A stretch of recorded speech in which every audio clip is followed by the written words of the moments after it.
সুধীবৃন্দ, আজ একটি ভক্ত চরিত্র বলেই পাঠ বিশ্রাম করি। ভক্ত চরিত্র এই জন্য যে ভগবানের কথাটা হলো খাদ্য আর ভক্ত চরিত্র হলো ক্ষুধা। কি বললাম? ভগবানের কথাটা হলো খাদ্য, কিন্তু খাদ্য থেকে কি হবে যদি ক্ষুধা না থাকে? তো ভক্ত চরিত্রটাই হলো ক্ষুধা। ভক্ত চরিত্র শুনলে ভগবানকে পাওয়ার জন্য, ভজনের জন্য, তখন আপনার ওই খাদ্য ক্ষুধা জাগবে। ভক্ত চরিত্র শুনলেই মনে হবে যদি এমন করে বুঝতে পারতাম, যদি এমন করে। দেখুন, অপরের মঙ্গল করতে গিয়ে, অপরের জীবন গঠন করতে গিয়ে আজ আমরা ঝুঁকে পড়েছি মাদুলি, তাবিজ, ঝাড়ফু। সাধুর কাছে কারা যায় জানেন? এই একটা জিনিস হয়েছে, যে সাধু রোগ সেরে দিতে পারে, যে সাধুর মেয়ের ভালো জামাই দিতে পারে, যে সাধুর কাছে গেলে ঘেরের মাছ বাড়বে, ব্যবসার উন্নতি হবে, সেখানে এখন গাড়ির লাইন। ওইখানে এখন মানুষ গাড়ি গাড়ি গিয়ে হাজার হাজার লোক ভর করে।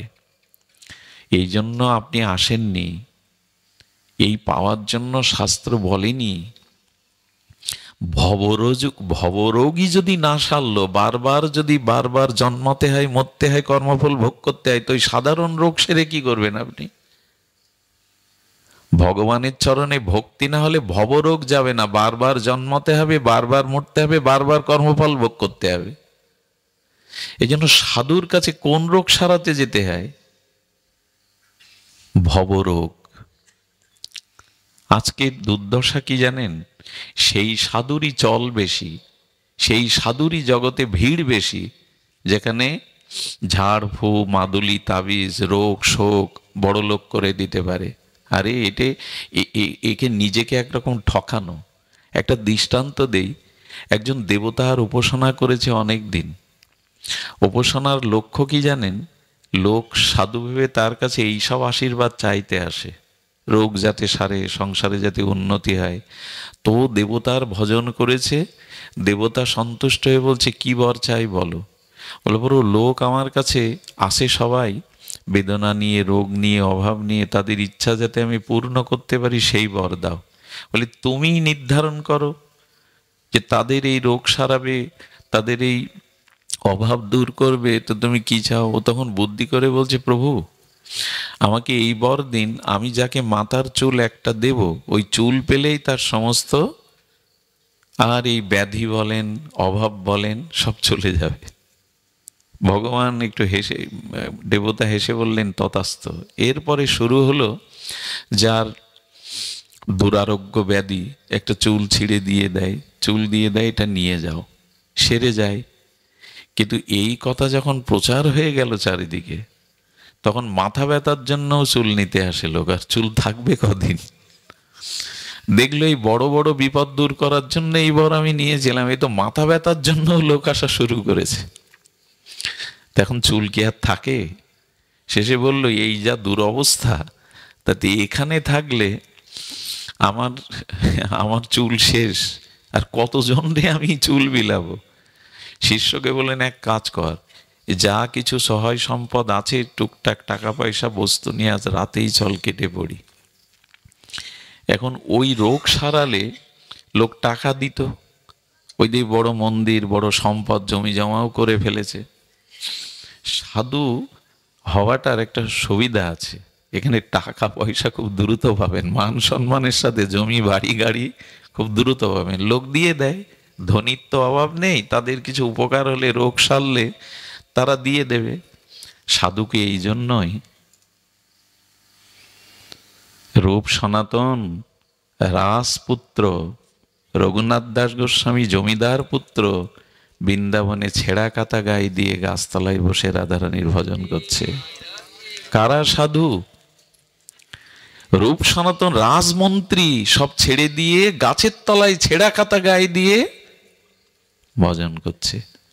আর এখন আমরা তাকেই বড় সাধু বলি, যার 200 বিঘা সম্পত্তি গাড়িতে ছাড়া। হ্যাঁ, সাধু চড়তে পারে, সাধুর এগুলো প্রয়োজন, কিন্তু সাধু কোন সম্পত্তি নিতে এসছেন, দিতে এসছেন? প্রেম সম্পত্তি, ভক্তি সম্পত্তি, যা পেলে আর মানুষের বারবার আসা যাওয়া করা লাগে না। এখন যারা টাকা পয়সা দিয়ে মন্দির বানিয়েছিল, সাধুর জমি করেছিল, তাদের কাছে আর কথা গোপন থাকে যে সাধু আজ রাত্রেই চলে যাচ্ছে? তখন গ্রামের লোক জোগাড় হয়ে চুল টানতে শুরু করেছে। সাধু যাই যাক, চুল থাকলে তো আর বিপদ হবে না। সেই চুল টানতে টানতে, গোপও টানতে, একটা কিছু থাকলে হলো। এ সাধু আর কি অবস্থা তা তো বুঝতে পেরেছেন। এই রোগ সারাবার জন্যই আর এইসব ভূত প্রেত তাড়াবার জন্যই সাধুত্ব না। সাধু অনেক উপরে। ভগবানও যে সাধুকে সম্মান করেন, ভগবানের কৃপার থেকে বড় কৃপা সাধু কৃপা। তবে সেই কৃপাটা কি? রাজার বাড়ি গিয়ে লাউ কুমড়ো চাইতে নেই। বঙ্গভবনে গিয়ে যদি দেখেন ভালো কচি লাউ হয়েছে, প্রেসিডেন্টের কাছে কি বলবেন আপনার গাছে লাউ দিন আমায়? রাজবাড়িতে গিয়ে রাজধন চাইতে হয়। সাধুর কাছে গিয়ে চাইতে হয় আমার যাতে ভগবানে ভক্তি হয়, যার দ্বারাই বারবার জন্ম মৃত্যু চক্র অভিশাপ থেকে আমি যেন মুক্তি পাই। আজ কাকে বোঝাবেন?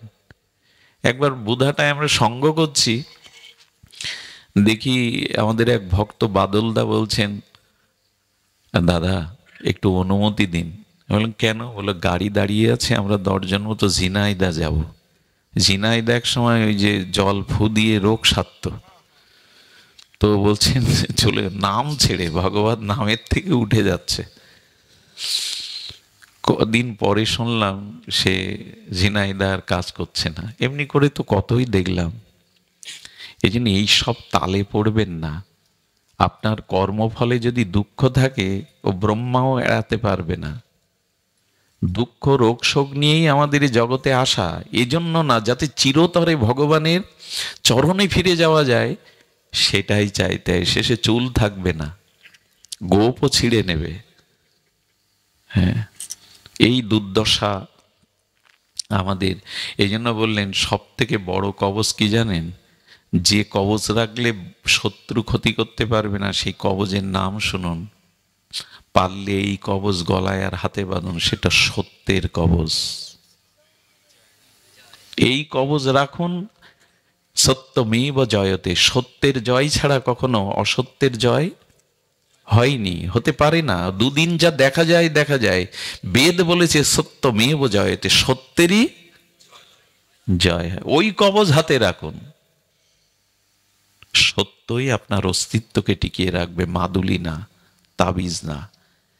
এই কথাগুলি এখন আমরা ওই যে অল্পতেই আমরা কিছু পেতে চাই। এই জন্য যারা ত্যাগ করেছে, ভরতের মতো, হনুমানজির মতো, লক্ষণের মতো, মা সুমিত্রার মতো, এদের সামনে ব্রহ্মাও মাথা নত করেন এদের আত্মত্যাগের কাছে। তো যে লীলাটি বলছি, এই লীলাটি বাড়ি থেকেই শুরু করুন, নিজের ঘর থেকেই শুরু করুন। লীলাটি বড় অপূর্ব, একটু ধ্যান দিয়ে শুনুন। শীতের সময় আপনাদের অনেক দূর থেকেও আসা, অনেকের অলসতাও আসছে, আমি নিজেও শ্রান্ত ক্লান্ত। তবে এই লীলাটি একটু মনোযোগ দিয়ে শুনুন, এটার পরে আমরা বিশ্রাম রাখছি। লীলাটি হলো ভগবানের একজন প্রিয় ভক্ত, তাকে সবাই আপনারা চেনেন, তার তত্ত্ব জানেন। ইনি হলেন গরুর। ইনি কে? গরুর। গরুর হলো ভগবানের বাহক, পক্ষীরাজ গরুর। এবং গীতাতে বিভূতি যোগে ভগবান বর্ণনা করতে গিয়ে বলেছেন, পক্ষীগণের মধ্যে আমি গরুর, মানে ভগবানেরই স্বরূপ। এটা একটা পাখি হয়ে, পক্ষীরাজ হয়ে ভগবানের অভিন্ন বিভূতি সম্পন্ন হলো কি করে? ভগবানকে বহন করেন। গরুর ভগবানকে এত বড় কৃপা কি করে হলো, সেই ইতিহাসটা একটু শুনুন, খুব ধ্যান দিয়ে শুনুন। প্রজাপতি দক্ষ, এই প্রজাপতি দক্ষের, ব্রহ্মার 12 জন প্রজাপতির পুত্র, তার মধ্যে দক্ষ প্রজাপতি একজন। এই দক্ষ প্রজাপতির 2টি কন্যা। একটি হলো আমাদের বিনতা, আর একজন হলো কদ্রু এবং বিনিতা। এই 2 জন কন্যা। কিন্তু এই কন্যা কার হাতে সম্প্রদান করবেন? দক্ষ প্রজাপতির কন্যা বিনিতা এবং কদ্রু, এদের কার হাতে অর্পণ করবেন? খুঁজতে খুঁজতে কশ্যপ খুঁজতে খুঁজতে কশ্যপ, ঋষি কশ্যপকে পেয়ে গেলেন। ঋষি কশ্যপ যুগ যুগান্তর কল্পব্যাপী তপস্যা করছেন, কল্পব্যাপী তপস্যা করছেন। দেখুন, দক্ষ প্রজাপতি নিজের কন্যাকে বিবাহ দিবেন, রাজাকে খুঁজতে পারতেন, ধনীকে খুঁজতে পারতেন, কিন্তু নির্ণয় করলেন তপস্বী সাধুকে। আজ আমাদের সমাজেও এরকম একটা অবস্থা, ছেলে কি চাকরি করে, কত টাকা আয় করে, এর উপরে নির্ভর করে কন্যা দেওয়ার পরে 2 মাস যেতে পারে না, চোখের জল ফেলতে শুরু করে, অন্তর জ্বালা শুরু হয়, দহন শুরু হয়, শেষে ঘরও ছাড়াছাড়ি হয়ে যায়। দয়া করে একটি কন্যাকে সম্প্রদানের পূর্বশর্ত হলো কতটা মানবিক মনুষ্যত্ব গুণাবলী তার মধ্যে আছে, আর এটা মাপতে গেলে দেখতে হবে কতটা তার ভিতরে ভগবত ভজন, কতটা আদর্শিক ধর্মকে সে চরিত্রে মূর্ত করতে পেরেছে। কিন্তু ধার্মিক সন্তানদের, ধার্মিক ছেলেদের এখন তাদেরকেই 12টা বেজে গেছে। আমাদের ধর্মে কোনো যুবক যদি ধর্মকর্ম করতে শুরু করে, প্রসাদ পেতে শুরু করে, মালা তিলক নিতে শুরু করে, তো একটা উপাধি দিয়ে দেয়, ওর 12 বেজে গেছে। অন্য ধর্মের দিকে তাকিয়ে দেখুন, তাদের ছোটবেলা থেকে কেউ যখন ধর্মকর্ম করে তখন তাদেরকে শ্রেষ্ঠ মানা হয়, সম্মান দেওয়া হয় সমাজে। আর আমাদের কোনো যুবক যদি একটু এগিয়েছে তো ওর 12 বেজে গেছে। এখানে একজনও যুবক নাই, এখানে এখন ওরা মোবাইলে, নেটে, রাস্তার ধারে, ক্যারামে ওখানে আছে, কারণ ওদের আমরা গড়তে পারিনি। পারিবারিক আদর্শ, ধর্মীয় অনুভূতি এখানে একজনও নাই।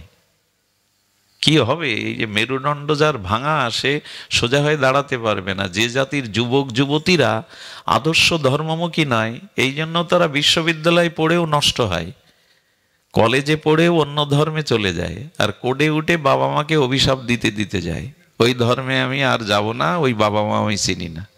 এদের এই দুর্দশা হবে না তো কাদের হবে? এরা সন্তানদেরকে বিশ্ববিদ্যালয়ে পাঠিয়েছে, কিন্তু নৈতিক চরিত্র গঠনের জন্য ধর্মচর্চা বাড়িতে করেনি। গীতা ভগবত এদের কাছে সাবজেক্ট না, তো এদের এই দুর্দশা ছাড়া কাদের হবে? এই জন্য একজন পাত্রের, আরে 10 তলায় যদি নেশা করে এসে লাথি দিয়ে বলে দরজা খোল, তো ওই সুখের কি দরকার আপনার? ওই কোটিপতির কি দরকার? এই জন্য পাত্র নির্বাচনে প্রথমে আদর্শটাকেই দেখতে হয়, আর মেয়েদের বেলায় দেখতে হয় তার মাতৃকুলকে, তার মাতৃ পরম্পরাটা কেমন। বিবাহ যদি কারো জীবনে ভুল হয়, তাহলে আর ওজাগিরি করার যাওয়া থাকবে না। যেমন মাথায় যদি সর্পাঘাত করে বিষাক্ত সাপ, মাথার তালুতে যদি সোল দেয়, বাঁধন দেবেন কোথায়? ওজাগিরি করবেন কোথায়? বিবাহ যার জীবনে ভুল, তার সব শেষ। এই জন্য এই জায়গাটা খুব, কিন্তু আমাদের ধর্ম চর্চা তো আজ নাই। আমরা শিখেছি ডিগ্রি আর কত টাকা আয় করে। কশ্যপের হাতে দিয়ে দিলেন কদ্র এবং বিনীতাকে। কশ্যপ তপস্বী, বরণ করলেন বটে, গ্রহণ করলেন বটে, কিন্তু তার ভিতরে তো জগতের লালসা, ভোগ সুখ নাই। কশ্যপ ঋষিকে সেবা করলেন, কদ্রু আর বিনীতা 100 বছরের অধিক এইভাবে সেবা করলেন। আর নারীর জীবনে সর্বশ্রেষ্ঠতা, শক্তি, পতিব্রতা, কল্যাণ একমাত্র স্বামী সেবাতেই। শুনুন, মেয়েরা ব্রত করুক, তীর্থে যাক, দান ধ্যান করুক, কিন্তু যদি পতিব্রতা না হয়, পতি সেবা পরায়ণ না হয়, তবে অনেকের যুক্তি স্বামী ভালো না, স্বামী মনের মতো না, তো সে একদিকে আমি কি তার প্রতি ভালো ব্যবহার করব? আমি আমার এই ক্ষুদ্র জীবনে দেখেছি সতী নারী, তারা কি করে জানেন? অনেক মদ্য, মাতাল, অসুর, রাক্ষসকেও তারা সাধু করে তুলতে পারে। এই এই এই সেবা, এই শুশ্রূষা ক্ষমতাটা নারীর আছে। আমার জীবনে আমি দেখেছি, পাশে দেখেছি যে সতী নারীর এমন ক্ষমতা, সে একটা অসুরকেও মাতালকেও সাধু করে দিতে পারে। তবে কশ্যপ একটা কথা বলেছেন, মায়েরা অপরাধ নিয়েন না, বলছেন নারীদের মুখটা শরতের পদ্মের মতো শোভিত পায়। ওই মুখ দেখেই তো মানুষ মোহগ্রস্ত হয়। তো বলছেন, কশ্যপ বলছেন, মেয়েদের মায়েদের মুখটা পদ্মের মতো, তবে শরতের পদ্ম আরো মধুময়, আরো সুন্দর। আর নারীর কণ্ঠস্বর এটা যেন কর্ণে অমৃত বর্ষণ করে। ওই কণ্ঠেই কত মানুষ শেষ হচ্ছে, যন্ত্রের মাধ্যমে একটু কণ্ঠ শুনেই শেষ, তার অস্তিত্ব বিলীন। তাদের কণ্ঠটা মনে হয় কর্ণে অমৃত ঢালে। কিন্তু কিছু মনে করো না মা, ব্রহ্মা বলছেন তাদের হৃদয়টা ধালোয়ার তলোয়ারের মতো, ওরা সবকিছু কেটে খান খান করে দিতে পারে। সন্তান স্বামীকে হত্যা করতেও ওদের হৃদয়ের তলোয়ার বাঁধবে না।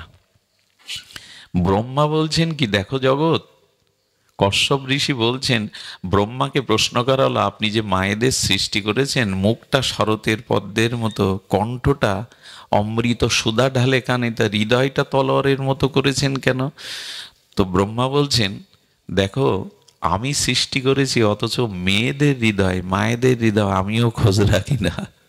ব্রহ্মারও অজানা মেয়েদের হৃদয়ের কথা। পুরুষের ভাগ্য আর নারীর মন, এ দুটো ব্রহ্মাও ঠিক ঠিক, আপনি আমি কি জানবো? তো এই ঋষি বিবাহ করলেন বটে, কিন্তু ওনার মোহ নাই। ওদের সেবা দেখে বললেন, আমি সন্তুষ্ট হয়েছি, আমি 1000 বছর তপস্যা করেছি, আমার কাছে তোমরা যা প্রার্থনা করবে আমি তোমাদের ইচ্ছা পূর্ণ করবো, চাও।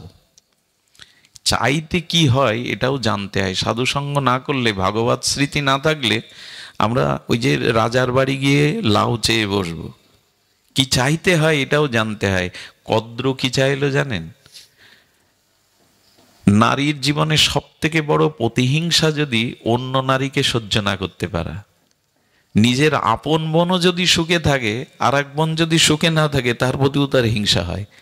নারীর এই প্রতিহিংসা পরায়ণতা সব থেকে বেশি ছাড়িয়ে গেছে অন্যদের। কদ্রু ভাবলো আমি বিনতাকে পরাস্ত করব। এই জন্য আগে বর চাইতে গিয়ে বলল, আমি সহস্র নাগ পুত্রের জননী হতে চাই। কি পুত্রের? নাগ পুত্রের জননীর। সহস্র 100টা ডিম্ব দিলেন তপস্যার দ্বারায়। এইটাকে প্রতিপালন করতে রাখো, এর থেকে সহস্র নাগ পুত্রের তুমি জননী হবে। বিনতাকে বলছেন, তোমার কি চাই? তুমি যা চাইবে দিতে পারি। বললেন, আমি 1000 না, 2টি পুত্র চাই, তবে সেই 2টি পুত্র যেন ওর 1000 পুত্রের থেকে শ্রেষ্ঠ হয়। ধ্যান দিয়ে শুনুন, এগুলো কাহিনী না, এগুলো আমাদের লীলা। ভগবত এবং মহতের আচার্যদের ঋষিদের লীলা। শুনুন, বিনীতা চাইল, আপনি আমাকে 2টি পুত্র দেবেন যেন ওর 1000 পুত্রের থেকে তারা শ্রেষ্ঠ হয়। ওনাকে দিলেন 2টি ডিম্ব। কি হলো, বহু বছর পরে, অপেক্ষার পরে, ওই 1000 ডিম্ব থেকেই তো সন্তান আসে। শুক্রাণু না থাকলে সন্তান আসে? তো ওর থেকে 1000 নাক প্রকাশিত হলো, পুষ্ট নাক প্রকাশিত হলে আনন্দ ধরে না। আর তখন ওর মনে মনে হিংসা জাগলো, আমি আগে পুত্র পেয়েছি, ও তো বিনীতা তো পায়নি। এই যে বললাম নারীদের প্রতিহিংসা পরায়ণতা বেশি, বললো আমার সতীনের, সে 1000 পুত্র পেয়ে গেল, আমি এখনো একটা পেলেন না। ধৈর্য হারা হয়ে একটা ডিম উনি নখ দিয়ে যখন উন্মুক্ত করলেন, তখন ওর মধ্যে দেখলেন ওপরের অংশটা পরিপুষ্ট, হৃষ্ট পুষ্ট প্রকাশিত, কিন্তু নিচের অংশটা পুষ্টতা পায়নি, অপ্রকাশিত। এর নাম অরুর। এই অরুর অভিশাপ দিলেন, একটু ধৈর্য ধরতে পারলে না, একটু অপেক্ষা করতে পারলে না, আমাকে অর্ধেক অংশ অপুষ্ট রেখেই আমাকে জগতে প্রকাশ করলে সতীনের প্রতি হিংসার দ্বারা। তবে জেনে রাখো, যার প্রতি হিংসার দ্বারা আমাকে অপুষ্ট করে আমার অর্ধেক অঙ্গ বিকলাঙ্গ করে জগতে আনলে, ওই সতীনের কাছে তোমাকে দাসত্ব করতে হবে 500 বছর। তবে হ্যাঁ, যেহেতু তুমি মা, পরের ডিমটা এভাবে ভেঙো না, ওর থেকে যে বেরোবে সেই তোমার এই দাসত্ব থেকে মুক্তি দিয়ে ভগবত চরণ পাইয়ে দেবে, সেই তোমার এই চরণ পাইয়ে দেবে। তবে অপেক্ষা করো। এক্ষেত্রে একটা কথা কিন্তু আমি আপনাদের হাত জোড় করে বলছি, যাদের শোনার কথা তারা এখানে নেই, তো কাদের বলবো, সেটা হলো একটা ডিম্ব অসময়ে নিজের স্বার্থের জন্য কিছুটা নষ্ট করলো বলে এরকম ঋষির বিনিতাকে 500 বছরের দাসী হওয়ার অভিশাপ পেতে হলো। আর যারা গর্ভস্থ ভ্রূণ হত্যা করে গর্ভে, তাদের কি হয়? কয়েকটি মহাপাপের মধ্যে অন্যতম পাপ হলো গর্ভস্থ ভ্রূণ হত্যা করা। এটা এখন আইনও নিষেধ করছে, কিন্তু এতে জেনে রাখুন, যারা গর্ভস্থ ভ্রূণ হত্যা করে তাদের গর্ভের কোনো সন্তানের দ্বারা পিতৃপুরুষের শ্রাদ্ধ তর্পণ হয় না, এবং ওই অভিশাপে তার জীবন অভিশপ্তময়ে উঠবে। সুধীবৃন্দ, আগামী জন্মে তিনি এই ভাগ্য হারিয়ে ফেলবেন। এই জন্য এই মহাপাপ থেকে মুক্ত থাকবেন, নিজেকে সংযত রাখুন। এই কথা যাদের জীবনে কাজে লাগবে তারা আসে না ভাগবতে। সুধীজন, এই জন্য অপেক্ষা করতে লাগলেন। অপেক্ষার প্রহর শেষে ওই ডিম্ব থেকে যিনি প্রকাশ হলেন, ইনি হলেন ভক্তশ্রেষ্ঠ গরুর মহারাজ।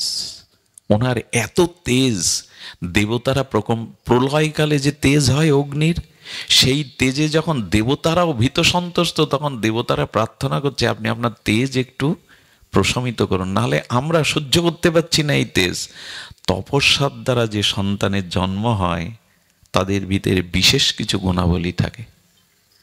তপস্যার দ্বারা, সাধনার দ্বারা যে সন্তান জগতে আছে তারা বিশেষ কোনো গুণাবলী নিয়েই, কামের দ্বারা যারা আসে জগতে এরা দুর্যোধন হয়, কামের দ্বারা যারা আসে এরা দুঃশাসন হয়, পরের সতীসাধ্যের স্ত্রীর আঁচল টানে ভোরসভার মধ্যে। আর তপস্যার দ্বারা, সাধনার দ্বারা যারা আসে তারা হয় অর্জুন, তারা হয় যুধিষ্ঠির। এখন আমরা সন্তান আনি কিসের দ্বারা? তপস্যার দ্বারা, উপাসনার দ্বারা। সে গেছে চারিদিকে। এখন কিশোর গ্যাংদের দৌরাত্ম দেখলে আপনারা সমাজ ঠিক থাকবে না, কারণ আইনানুগ সংস্থাও চিৎকার করছে, তারাও আইন দিয়ে কিশোর গ্যাংকে দমাতে পারছে না। এই চিন্তা ওদের কোথায় এলো? এই কিশোররা এই জাতীয় অপরাধের চিন্তা কোথায় পেল? এদের জন্মটা ভোগের দ্বারা, কামের দ্বারা হয়েছে। এরা জন্ম থেকেই একটা উচ্ছৃঙ্খলতা নিয়ে জন্মেছে। এসব কথা কাদের বলবেন? ভাগবত মানে গড়াগড়ি, খিচুড়ি খাওয়া? ভাগবত হলো সর্ববেদান্তের সার, এটা জীবন দর্শন, মানব দর্শন। ভাগবত শুধু খিচুড়ি খাওয়ার হই হুল্লোড় করাটা হয়ে গেছে, এরকম না। এই তত্ত্বগুলি ঋষিরা আমাদের জন্য রেখে গেছেন, কিন্তু গ্রন্থই তো দেখি না। আর এই জাতীয় ভাগবত তত্ত্ব নিয়ে আজকে সন্তান জন্মদানের যে বিধি, পুংসবন কি করে সুপুত্রের, কি করে সুসন্তানের জনক জননী হতে হয়, এই ইতিহাস, এই সাধনা আমাদের শাস্ত্রে আছে, কিন্তু তা প্রতিফলন কই? খেতে একটা বীজ বপন করতে গেলেও মানুষ কালের অপেক্ষা করে। সব কালে তো আর সব ফসল হয় না। ক্ষেতটা পরিপাটি করে দেয়, উর্বর করে দেয়, তারপরে বীজ ছড়ায়। চিন্তা করা যায়? একটা ঘেরের বাগদা চিংড়িকে গ্রেড করবার জন্য বিদেশ থেকে গবেষক আনে, যে যাতে ভাইরাস না লাগে, কি করে বড় হয়। বাগদা চিংড়িকে বড় করবার জন্য বিদেশ থেকে গবেষকদের আনে, আর কি করে সুসন্তানের জনক জননী হব এতে গবেষণা নেই, এতে বোঝার দরকার নেই।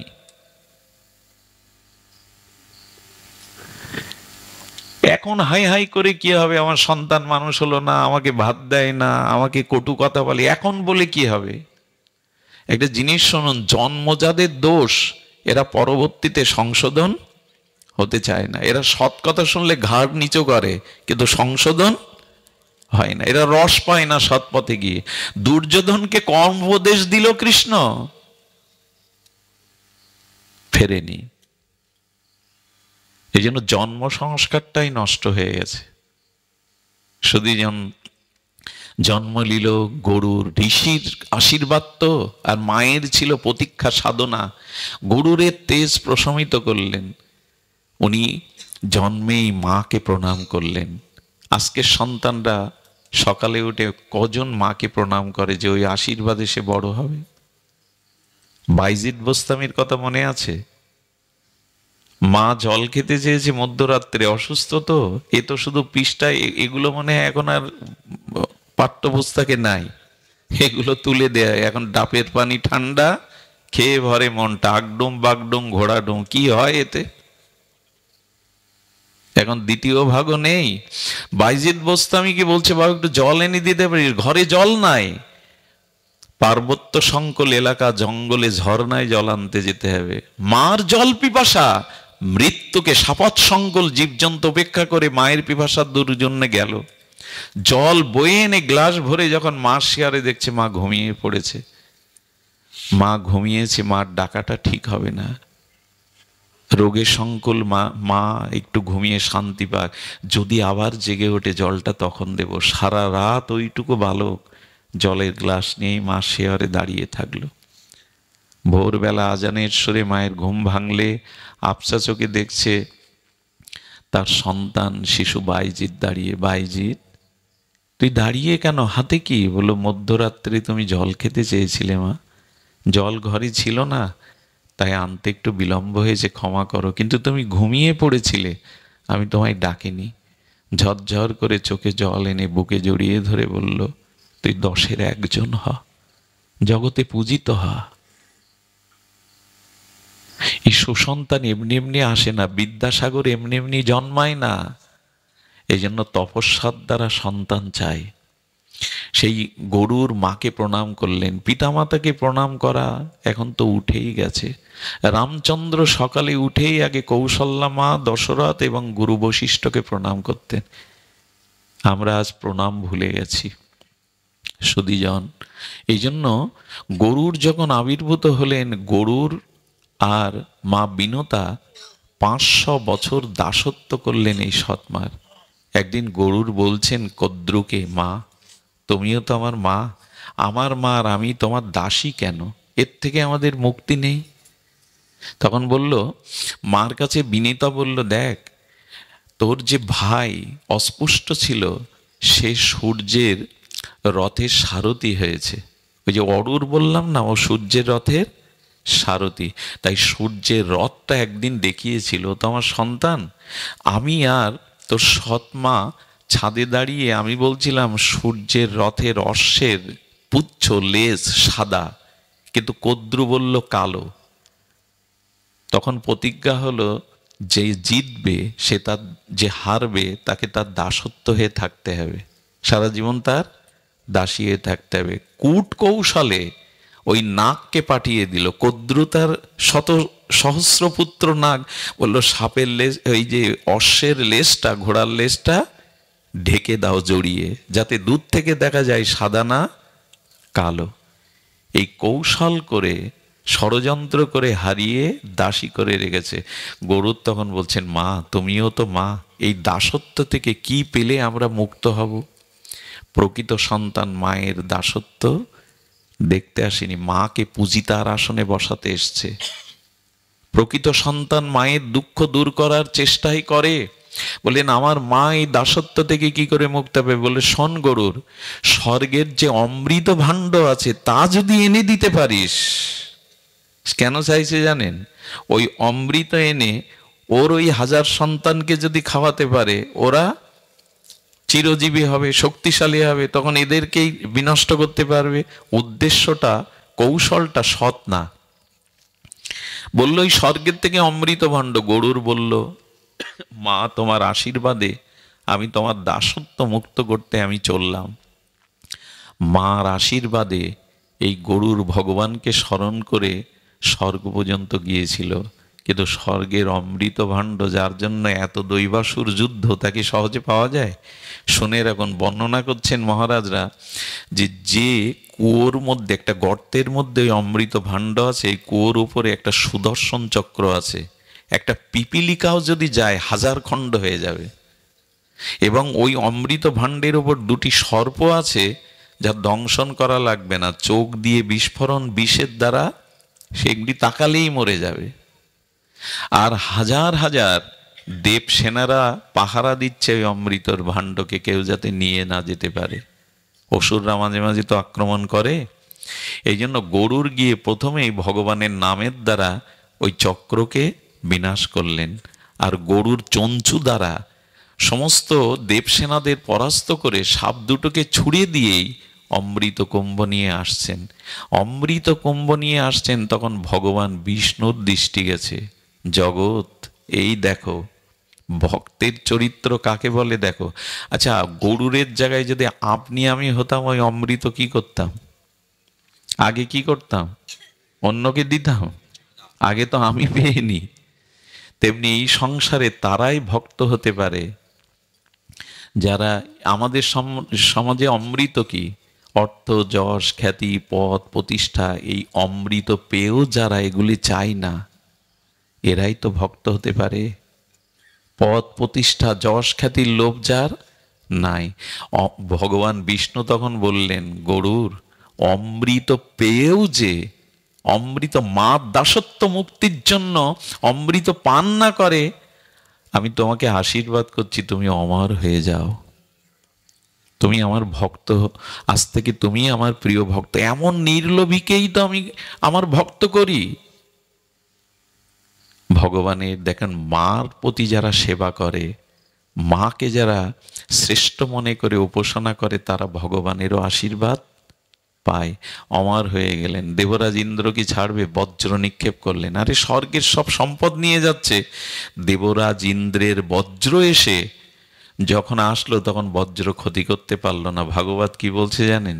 এটা ভাগবতেরই একটি অংশ। ভাগবত বলল, ভগবান যাকে গ্রহণ করেন, ভগবানের যে প্রিয় ভক্ত, তাকে দেবরাজ ইন্দ্রের বজ্রও ক্ষতি করতে পারে না। কি তাবিজ কবজ নেবেন? যার কাছে ভক্তি আছে, মাতৃভক্তি, ভগবত ভক্তি, ইন্দ্রের বজ্র পর্যন্ত তাকে, কিন্তু ইন্দ্রের বজ্র কখনো বৃথা যায় না, এই জন্য একটা পাগনা খসিয়ে দিলেন, এটা তো বৃথা যায় না। ওই অমৃত এনে যেখানে রাখলেন, ইন্দ্র বললেন, এত বড় ভক্ত কেউ আছে যাকে আমার বজ্র পর্যন্ত ক্ষতি করতে পারে না? তখন এসে বলছে, শক্তিমানের কাছেই তো সবাই ধরা দেয়। বললেন, আজ থেকে আমি তোমার সখা বা বন্ধু হয়ে গেলাম। দেবরাজ ইন্দ্র বন্ধুত্ব করলেন একটা কারণে, ওই অমৃত এনে যেখানে রেখেছিলেন, স্নান করে অমৃত পান করতে যখন হাজার কদ্রুর পুত্ররা নাগরা স্নান করতে গেল, দেবরাজ ইন্দ্র নিয়ে অমৃত বাবা স্বর্গে নিয়ে গেল। কিন্তু কুম্ভ তো হাতেই দিল, তখনই দাসত্ব মুক্ত করে দিলেন, যে অমৃত কুম্ভ যখন পেয়েছি, স্নান করে আয়। স্নান করে সেই নাগগণ, সর্পগণ, ওখানে যে গন্ধটুকু ছিল, ভাণ্ড ছিল তো, ওইটা চেটেছিল। এই জন্য সাপের ওই মুহূর্তে দুটো জিহ্বায়, সর্পের একটা জিহ্বা না, দুটি জিহ্বা।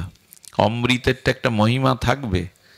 সুধীবৃন্দ, তখনই হলো, গরুর তখন কি করলেন? মাকে প্রণাম করে মা আশীর্বাদ করলেন, ভগবানের ভক্ত হও, বিদ্যা অর্জন করো। ভগবান সূর্যের কাছে বেদ বিদ্যা শিখতে গেলেন। সূর্য বললেন, তোমার বেদ বিদ্যা শেখা লাগবে না, তুমি মাতৃভক্ত, তোমাকে আমি বৈদিক জ্ঞান আশীর্বাদ করলাম। তুমি যখন ভগবানকে নিয়ে উড়বে, তখন তোমার পাখনা হতে বেদের সামবেদীয় মন্ত্র গীত হবে, সুরালাপ করবে, যাতে ভগবান আনন্দ পায়।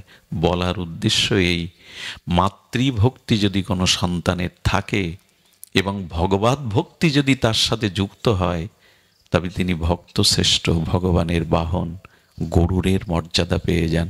আজ এইটুকুই। আপনাদের মঙ্গল হোক, সকলের কল্যাণ হোক। জয় শ্রী গুরু প্রেমানন্দের জয় শ্রী রাধা।